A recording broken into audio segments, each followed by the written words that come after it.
Hello everybody, welcome to my YouTube channel. Today we are going to study Alchemy of Nature written by Raksha Baradia. Alchemy का मतलब होता है magic. So here magic of nature. Nature की क्या क्या magic है, क्या क्या कुदरती जादू है जो आप देख के सीख सकते हो, आपके एनवायरनमेंट में ही है नेचुरली. तो उसी के बारे में ये चैप्टर है. ये स्टार्ट किया इन लोगों ने विलियम ब्लेक के कोट के साथ में, तो हम भी वहीं से स्टार्ट करेंगे. To see a world in a grain of sand and heaven in a wild flower, hold infinity in the palm of your hand and eternity in an our.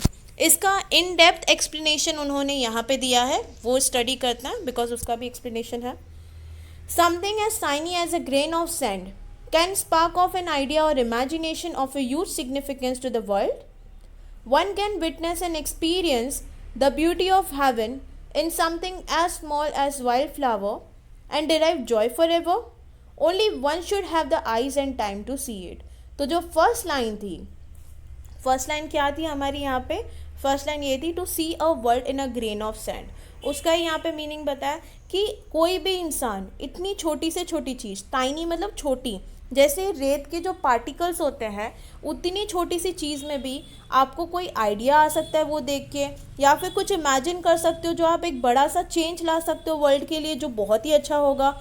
एक इंसान ऐसी चीज़ें देख सकता है, महसूस कर सकता है, एक्सपीरियंस कर सकता है जन्नत की ब्यूटी को, इतनी छोटे से छोटे जंगली फ्लावर में से भी, और उससे भी उसको जॉय यानी कि खुशियाँ मिलेगी हमेशा. लेकिन वैसा एक इंसान का नज़रिया होना चाहिए और उतना आपके पास टाइम होना चाहिए कि आप छोटी सी छोटी बातों पे भी एक अच्छी चीज़ों के बारे में सोच सको.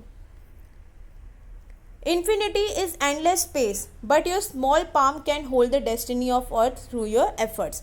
Infinity का मतलब क्या है? जो कभी ख़त्म नहीं होने वाली वैसी जगह, लेकिन हमारा छोटा सा एक हाथ मतलब हथेली सिर्फ, अब ये बोला गया है कि इन्फिनिटी ऐसी चीज़ है जो कभी ख़त्म नहीं होगी वैसी जगह. पर आपके नन्हे से हाथ, लाइक छोटा सा जो पाम है, उसमें आप इतनी बड़ी स्पेस रखोगे क्या? इनके कहने का मतलब ये है कि आपका जो हथेली है ना, उनसे आप कुछ ऐसे काम कर सकते हो जो अर्थ के लिए इतने बेनिफिशियल होंगे कि उससे अर्थ की डेस्टिनी चेंज हो सकती है, क्योंकि वो हमारे एफर्ट्स हैं, और उससे ये एक ऐसी जगह बन जाएगी जो कभी ख़त्म ना हो. Eternity is endless time, but just an hour in your life can make a difference to the world forever. Eternity जो है वो कभी ख़त्म नहीं होने वाला समय है, लेकिन पूरे दिन भर में से अगर हम 1 आवर भी निकालते हैं कुछ ऐसा काम करने के लिए जिससे हम वर्ल्ड के लिए कुछ अच्छा कर सकते हैं, जिसमें हमारा कोई सेल्फिश बिहेवियर नहीं होता है, तो उससे पूरी दुनिया में बहुत बड़ा बदलाव आ सकता है. Great deeds can surpass the limits of time and space, they never die. जो अच्छे कर्म होते हैं, डीड्स का मतलब कर्म, कैन सरपास, सरपास का मतलब है कि वो एक्सीड कर सकती है, बढ़ा सकती है. जो जो अच्छे कर्म है ना आपके, उससे जो लिमिट्स है टाइम का या स्पेस का, जो लिमिट है वो हमेशा बढ़ जाता है. आप किसी लिमिटेशंस में नहीं होते हो अगर आपके अच्छे काम हैं, अच्छे कर्म हैं. और अच्छे कर्म जो है ना वो कभी भी मरते नहीं हैं. We instinctively turn to outdoor activities and nature as a way of relaxing and enhancing our well-being. Nature soothes and nurtures. Nature fulfills and motivates. Nature whispers and commands. हम इंस्टिंक्टिवली मतलब बोलते हैं ना कि मेरा इंस्टिंक्ट ये कह रहा है. मन से आपको क्या फील होता है जब भी आपको कुछ ऐसा ख़राब फील हो रहा है, या डिप्रेस्ड हो किसी चीज़ के बारे में, या स्ट्रेस्ड आउट हो, आप क्या सोचते हो कि मैं बाहर जाता हूँ, थोड़ा सा माहौल चेंज होगा, अच्छा लगेगा, एंड नेचुरल एनवायरनमेंट पे ज़्यादा जाना पसंद करते हो. फॉर एग्जांपल कोई बीमार है तो बोलते ना आप कहीं नेचुरल एनवायरनमेंट में जाओ, हिल स्टेशन जाओ, तो आपको वहाँ का जो एटमॉस्फेयर है उससे आप थोड़ा थोड़ा ठीक होते जाओगे. तो आप वहाँ पे जाते हो, बाहर निकलते हो, रिलैक्स फील करते हो, और इससे जो आपका वेलबींग है, मतलब आपका जो डेवलपमेंट है वो स्पीड अप होता है. एनहांसिंग मतलब इंक्रीज होता है आपका डेवलपमेंट. नेचर सूथेस, नेचर आपको क्या करता है? शांत करता है, काम कर देता है. और नर्चर्स, नर्चर्स का मतलब क्या है? केयर करता है. नेचर आपकी केयर करता है, तभी आप नेचुरल इन्वायरमेंट में जाके एक अच्छा फील कर पाते हो, अच्छी ब्रीथ ले पाते हो. Nature fulfils and motivate, nature आपको कंप्लीट फील करवाता है, वो आपको मोटिवेट करता है कि आप अभी यहाँ से निकलने के बाद अपनी लाइफ में आगे और बेटर काम करोगे। नेचर आपको कुछ धीरे धीरे बोल जाता है, विस्पर्स मतलब कुछ कह जाना आपको, and commands, commands mean order करता है। वो आपसे पूछता है आर यू लिसनिंग, वो आपसे पूछते हैं क्या आप सुन रहे हो। When I do it leaves me in complete awe, तो जो राइटर है वो कहते हैं कि जब मैं सुनती हूँ वो बातें, तो ये मुझे कम्प्लीटली एक ऑफ में, मतलब एक अमेजिंग से फीलिंग में छोड़ जाती है ये चीज़ें। We have a hibiscus plant in our garden, every fortnight a flower blooms on it, big bright and tender. हमारे यहाँ पे हिबिस्कस प्लांट है, हिबिस्कस पता होगा जो गणपति जी को चढ़ाया जाता है, तो वो प्लांट है हमारे गार्डन में, ऐसा राइटर कह रही हैं। हर फोर्टनाइट मतलब 2 हफ्ते, हर 2 हफ्ते में ये फ्लावर ब्लूम होता है, खिलता है। ये बहुत ही बड़ा होता है, ब्राइट सा होता है, और टेंडर मतलब सेंसिटिव होता है, सॉफ्ट होता है। Through the day it smiles with the sun and dances with the wind, but as the evening approaches it starts wilting. जैसे जैसे पूरा दिन बीतता जाता है वो हंसता है, सन के साथ में नाचता है, जैसे जैसे हवा चलती वैसे वैसे वो फ्लावर जो है वो मूव करता है ना। लेकिन जैसे ही शाम होने वाली होती है वो विल्ट करना शुरू कर देता है, मतलब सूखने लगता है। The morning after it withers completely and by evening it falls and becomes one with the earth again. और अगली सुबह जब आप देखोगे ऐसे एक दिन जाने के बाद वो पूरी तरीके से सूख जाता है, withers means dry completely, and वो गिरने लगता है, और शाम होते होते वो गिर ही जाता है और वापस वो अर्थ के साथ एक बन जाता है, मतलब अर्थ में डिकम्पोज हो जाता है ना, तो वापस वो अर्थ में मिल जाता है। Flower comes to the life only for a day, yet it does so in full splendour. What if we to live our life however short to its fullest. जो ये फ्लावर है वो ज़िंदगी में आता है, एक दिन की उसको ज़िंदगी मिलती है, लेकिन वो फिर भी पूरे स्प्लेंडर, पूरी चमक और पूरे खुशनुमा माहौल के साथ जीता है, खुश रहता है। क्या हो अगर हम भी हमारी लाइफ को इतनी ही फुलेस्ट वे में जिए, इतनी ही खुशी से जिए कि जितना भी समय हमारे पास हो, भले वो टाइम कम हो या ज़्यादा हो, पर पूरी तरीके से उसको जी लें। We went to a rocky beach and saw the spread of the majestic ocean and the rocks alongside carved, sculpted and shaped by the water. हम रॉकी बीच के यहाँ पे गए थे, बहुत सारे रॉक्स वगैरह थे वहाँ पे, और हमने देखा कि एक बहुत ही मैजेस्टिक मतलब ब्यूटीफुल ओशियन है वहाँ पे, आसपास रॉक्स भी है, कार्व्ड का मतलब जो कट गए हैं पानी के फोर्स से, sculpted, carved and sculpted means the same, उसके ऊपर वैसा शेप आ गया है पानी के फोर्स से, ये शेप्ड बाय वाटर है, ठीक है। Water is so gentle, rock so hard, yet as the water flows over it every day for years the rock gives in. पानी जो है वो बहुत ही जेंटल है, सॉफ्ट है, जो पत्थर है वो बहुत ही हार्ड है, फिर भी जैसे जैसे पानी उसके ऊपर जाता है हर दिन, रॉक हमेशा उस चीज़ को एक्सेप्ट करता है, जबकि रॉक जो है पत्थर है और पानी तो इतना नरम है, फिर भी वो उस चीज़ों को एक्सेप्ट करता है। It takes the shape that the water command, वो वैसा शेप ले लेता है जैसा वाटर उसको कमांड करता है या आदेश करता है, जैसा वाटर का फ्लो होता है।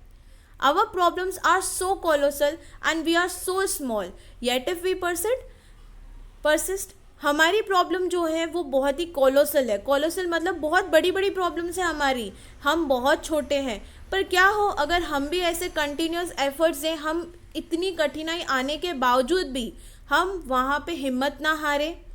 We saw small bits of grass peeping through the small cracks in a concrete pavement.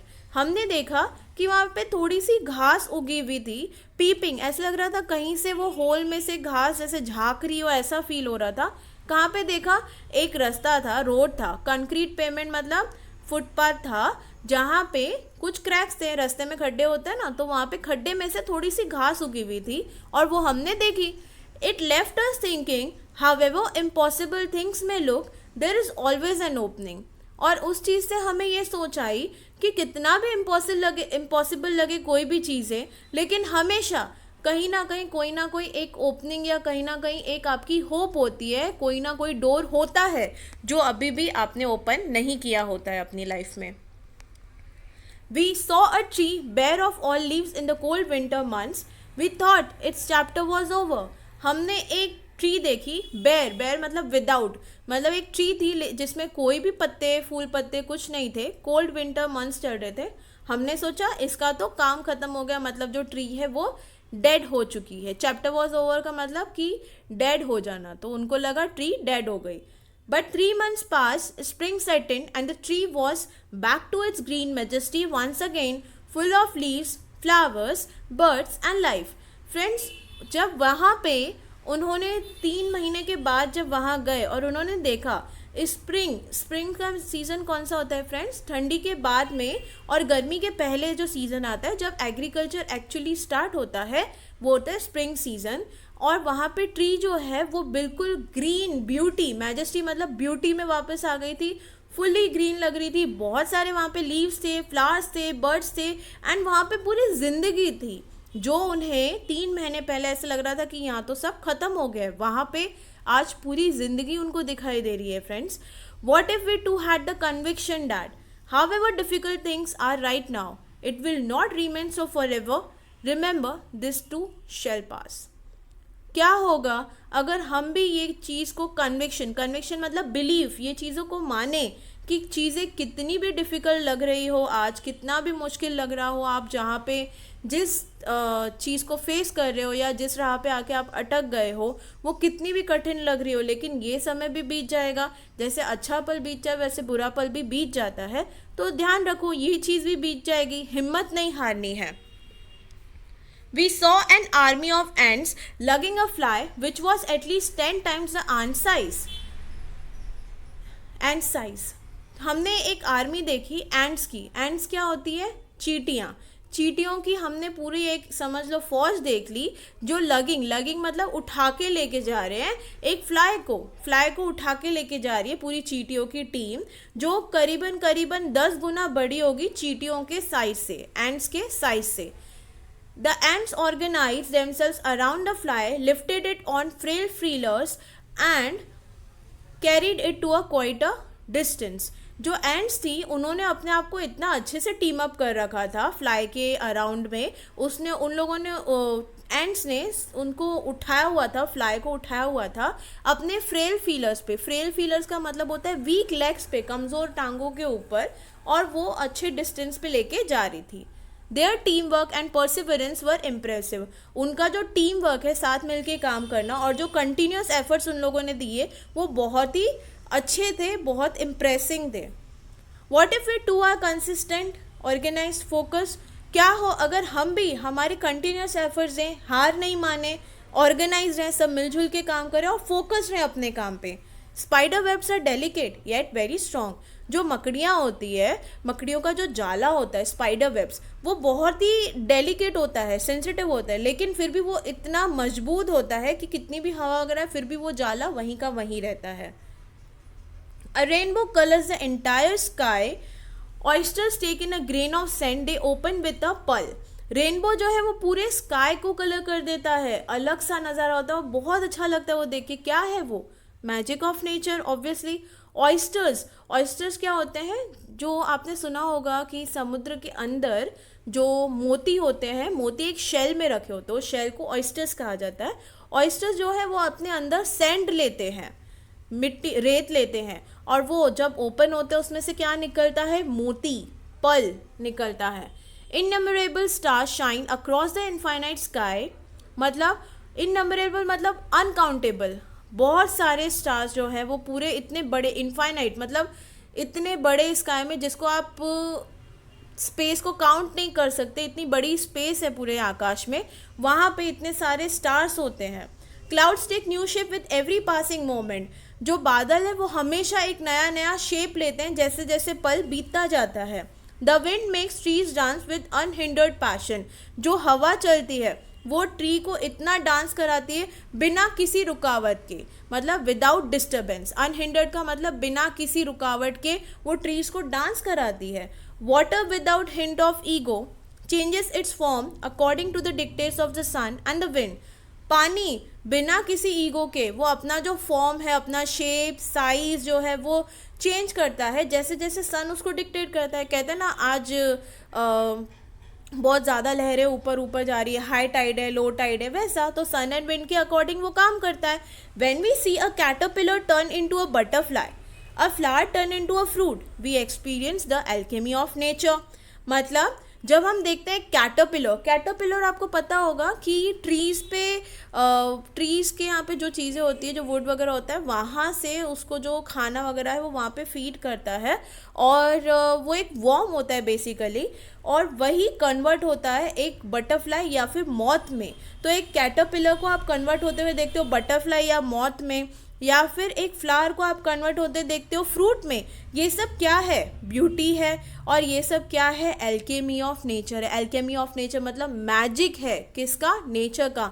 Magical transformation है ना, मैजिकल प्रोसेस है जिससे ट्रांसफॉर्म हो रहा है. जैसे कैटरपिलर ट्रांसफॉर्म हो रहा है बटरफ्लाई में, फ्लावर ट्रांसफॉर्म हो रहा है फ्रूट में. तो this is all alchemy of nature. और जब हम इन चीज़ों को टच करते हैं, हम अपने आप में we become gold ourselves. Gold ourselves मतलब कि आप उनको टच करते ही सोना बन जाओगे, ऐसा नहीं है. इनके कहने का मतलब ये, जब आप इन चीज़ों को डीपली मन से टच करोगे या फिर फील कर पाओगे इस मैजिक को, तभी ही आप अपने आप को भी इतना ज़्यादा मैजिकल, पावरफुल समझ पाओगे और आगे बढ़ पाओगे. Thank you everybody. Please like, share and subscribe my channel. Thank you.